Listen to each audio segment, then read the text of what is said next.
Vancouver was a useful exercise to build a little bit of solidarity. Mr. Tillerson is telling the North Korean leader it's time to change course. Putting 3 types of long-range strategic bombers into Guam is an unusual step. These military options are put right back on the table. What lessons can North Korea learn from Kazakhstan? The Kazakhs, in a way, can provide an example to North Korea that it's not necessary for a government to become fully democratic for it to be out of hostility with the United States.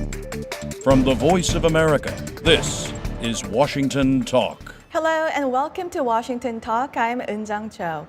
Secretary of State Rex Tillerson told a gathering of foreign ministers in Canada this week that North Korea could trigger a U.S. military response if it didn't choose negotiations. This remark comes amid reports that the U.S. military is quietly preparing for war with North Korea. House Armed Services Committee Chairman also confirmed such military training. The object is the complete, verifiable, and irreversible denuclearization of North Korea. And if North Korea does not choose the pathway of engagement, of discussion, negotiation, then they themselves will trigger an option.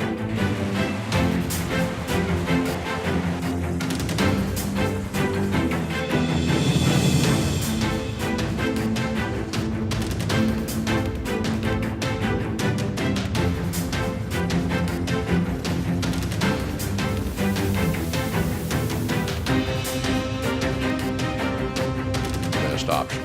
The talks are the best option. And when they look at a military situation, that's not a good outcome for them. Now my guest today, Mr. Dennis Wilder, professor at the Georgetown University. He was also senior director at the National Security Council during the Bush administration and spent more than 3 decades at the CIA. Also joining me today, Mr. Frank Januzzi, president of the Mansfield Foundation, and he was also a former advisor to the Senate Foreign Relations Committee. Welcome to both of you. Good morning. Thank you. Good morning. Frank, let me begin with you. Why did the United States co-host an event with Canada to bring in foreign ministers from more than 20 countries to discuss North Korea? Well, this initiative, diplomatic approach by the State Department with Canadian allies, was really designed to promote unity among the sending states, the states that fought alongside the United States in the Korean War, to try to bolster the diplomatic efforts underway, including sanctions enforcement, but also hopefully to garner support for an outreach to North Korea if the opportunity arises. I think this conference out in Vancouver was a useful exercise to build a little bit of solidarity, but because it excluded the Chinese and the Russians, it shouldn't be confused with some sort of a formal negotiating session. Dennis, what was the key message by the Secretary Tillerson to North Korea? I think it's the message that he's been delivering for a while now, and that is that the North has to come back to the table ready to engage in serious denuclearization talks. And that, to a certain degree, time is running out. That if the North gets to the point that it is able to fire a nuclear weapon at the United States and strike the United States, then it's difficult to open these negotiations. So there's a window, and Mr. Tillerson is telling the North Korean leader it's time to change course. It's time to make a new calculation for the good of yourself and the good of your nation. And if you don't make that new calculation and you continue on a provocative path, this administration is ready to take military action, and they've been very clear about that. Right. Secretary Tillerson did mention military options during the Vancouver meeting. This week, New York Times also reported that U.S. military is quietly preparing for war with North Korea. And Congressman Mac Thornberry also confirmed this. So what are the kinds of military training that are described in New York Times? Well, let me talk a little about that, but I want to make another point about Vancouver. Secretary of Defense Mattis joined the meeting in Vancouver to give a military update to the world leaders who were assembled there. So the message was very clear at Vancouver because of the presence of Mattis, that the U.S. is serious about this. In terms of military training and exercises, one of the things you have to remember, the U.S. military in recent years has really been focused on counterterrorism operations. Counterterrorism operations tend to be small unit activities. If the United States has to, and I hope the United States doesn't have to, but if the United States has to take military action on the Korean Peninsula, it's a very different kind of warfare. A lot of the troops haven't been heavily focused on that kind of training. The logistic support is much larger for a conventional military conflict against a large armed forces like the North Korean armed forces. So there's a lot of different kinds of training. Obviously, the other kind of training that's going on is special operations. The U.S. would probably be involved in placing some people behind the lines, similar to what was done in Iraq and other places with special forces. So you want to train those people very, very well, because that is the most dangerous, probably, mission that U.S. military forces would have to engage in. Mm-hmm. Are those kind of military trainings, is it kind of indication that decision has been made to go on a war with North Korea? No. And I think Secretary Mattis is really clear about this. Secretary Mattis has said over and over again, our goal is diplomacy. Military men usually are the ones who are least eager to engage in combat, because they know firsthand the consequences and the casualties and how awful war can be. Secretary Mattis doesn't want to fight.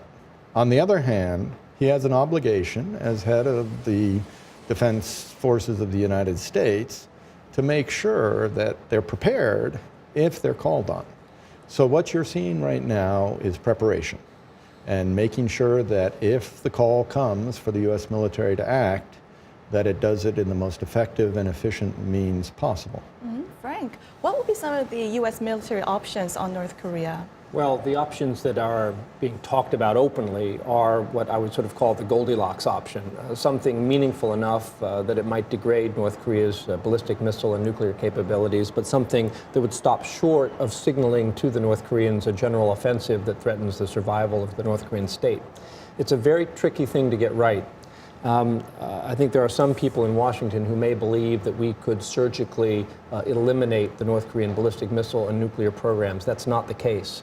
What they could do is to degrade those capabilities through a precision strike using Tomahawk missiles, standoff weaponry, the kind of an attack that would put the fewest Americans in harm's way and have the lowest probability of sparking a general North Korean offensive and a general North Korean attack in retaliation.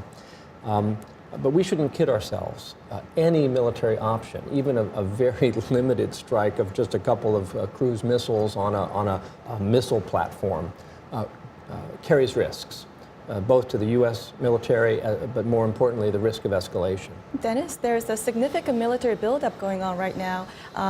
Strategic bombers, all three of them, B-1B, B-2, B-52, are all sent to Guam. Mm-hmm. What are their capabilities to strike North Korea? Well, the American forward deployments that have occurred recently are really about protecting the Olympic Games.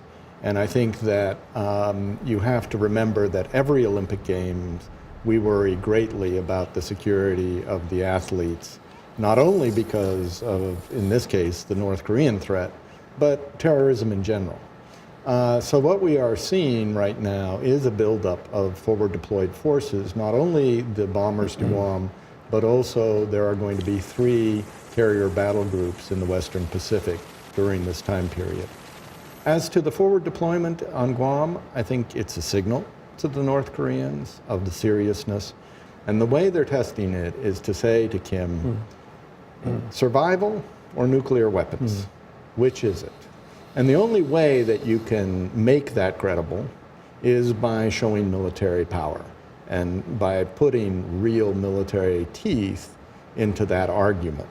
So I think that's what this is about. Now, putting 3 types of long-range strategic bombers into Guam is an unusual step. Yeah. I haven't seen that before. But I think the B-1s, B-2s, B-52s, that's not about the Olympics. That's about what comes after the Olympics. Okay. When there's going to be U.S. exercises, there's the potential of a North Korean missile response or nuclear response.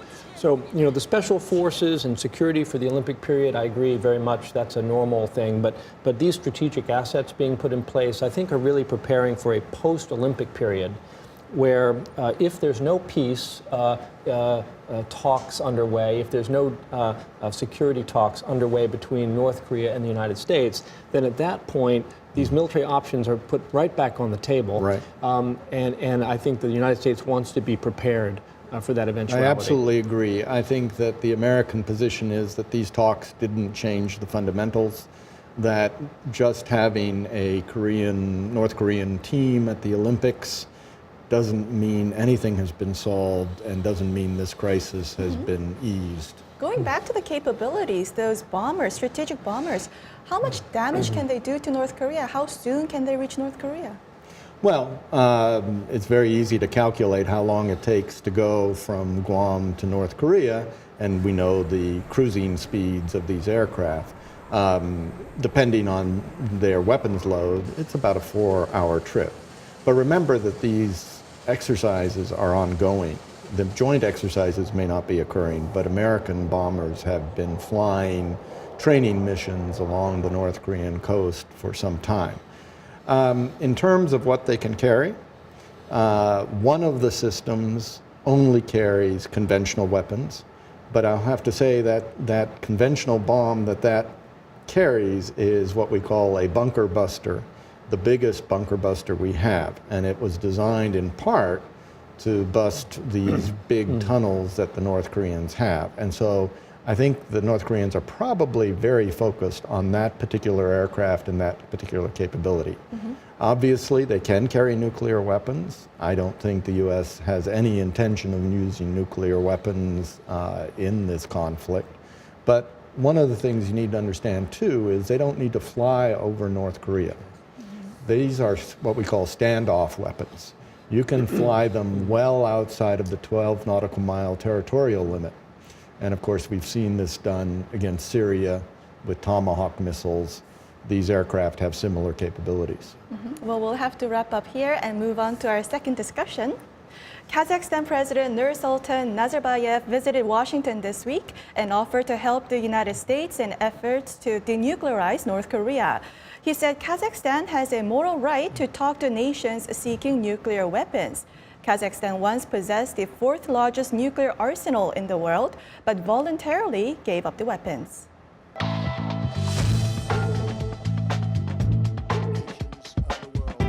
Ядерного арсенала и закрыл предлагать ядерным странам поступить как мы.